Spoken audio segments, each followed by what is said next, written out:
하면 자녀에게 사과하는 것을 가르치는 일이 흔히 매우 복잡할 수 있다. 꼭 자녀의 공감력이 부족해서가 아니라 예상치 못한 방식으로나 때로는 어른이 이해할 수 없는 방식으로 사과를 하기 때문이다. 아이들은 선천적으로 공감력이 있다. 만화 속에서 슬픈 상황을 보고 있을 때 아이의 눈에 눈물이 맺히는 것을 본 적이 몇 번이나 있는가. 아이들은 매우 동정심이 있는 존재이지만 어른처럼 행동하거나 사회적으로 규정된 규칙을 따르지 않는다. 부모로서 해야 할 일 중 하나는 자녀가 사회적 규범에 따라 행동하도록 가르치는 것이다. 이러한 이유로 인해 이 글에서는 자녀가 사과를 할 수 있도록 도움을 주는 방법에 대해 알아보자. 자녀에게 사과하는 것을 가르치는 방법. 사과하려면 자녀가 자신의 행동에 대한 책임을 지고 다른 사람의 감정을 이해해야 한다. 때린 것에 대해 사과해. 지금 당장 사과하고 다시는 그런 식으로 말하지 마. 내가 사과하기를 기다리고 있어와 같은 말이나 비슷한 말을 한 적이 있는가? 분명 있을 것이다. 때로는 말을 해야 할지 하지 말아야 할지에 대해 생각조차 하지 않은 채 말이 바로 입 밖으로 나오기도 한다. 아이에게 강요를 통해 사과하는 것을 가르친다고 생각하는가? 이러한 행동으로는 사과하는 방법을 가르칠 수 없다. 억지로 중얼거리면서 하는 사과는 부모의 말에 따르는 것 외에는 그 어떤 것도 가르치지 않는다. 용서를 가르치는 궁극적인 목표는 자녀가 예상되는 말을 하도록 하는 것이 아니라 자신의 실수에 대한 책임을 지는 것이다. 이렇게 하려면 자신의 행동이 왜 잘못되었는지를 이해해야 한다. 1.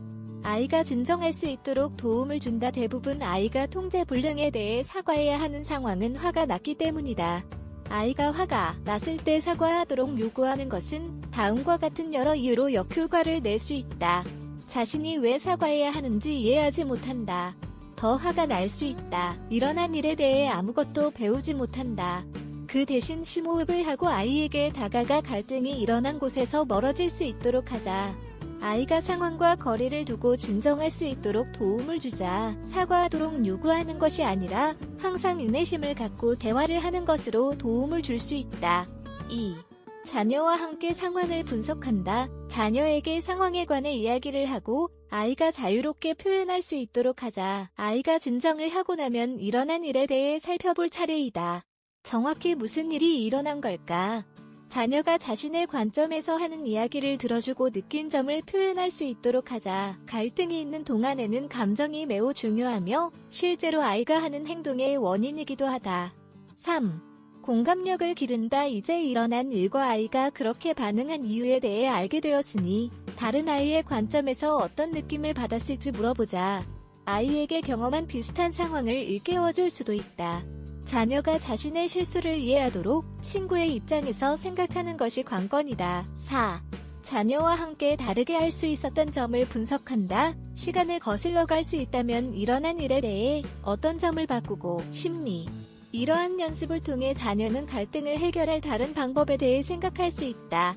브레인스토밍이 현 상황을 해결하지는 않지만 미래를 위해 감정을 관리하는 것을 배울 수 있는 좋은 방법이다. 5.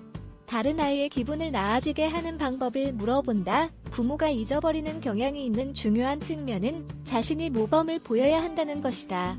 자녀가 사과하는 법을 선택할 수 있도록 하자. 미안해라는 말이 때로는 아이에게 필요하거나 원하는 것이 아니다. 어쩌면 다른 아이를 안아주고 함께 놀 수 있도록 초대하거나 그림을 그려주는 것을 선호할지도 모른다. 여기에서 중요한 점은 자녀가 어떤 방식으로든 자신의 행동에 대한 책임을 지는 법을 배우는 것이다. 좋은 사과는 자녀가 자신이 한 행동뿐 아니라 마음을 다치게 한 것에 대해 사과하는 이유를 표현하고 문제를 해결하는 방법을 제시해야 한다. 예를 들자면 널 때려서 미안해. 아팠을 텐데 다시는 그러지 않을게. 다음번에 화가 나는 일이 있으면 때리는 것이 아니라 대화를 해볼게와 같은 말을 할 수 있다. 끝으로 자녀에게 사과하는 것을 가르치려면 모범을 보여야 한다. 실수를 하거나 좋지 않은 반응을 할 때마다 사과를 해야 한다. 사과는 약점이 아니라 강점이다. 아이는 부모가 하는 행동을 바탕으로 배우는 존재이니 부모로서 본보기가 되어야 한다.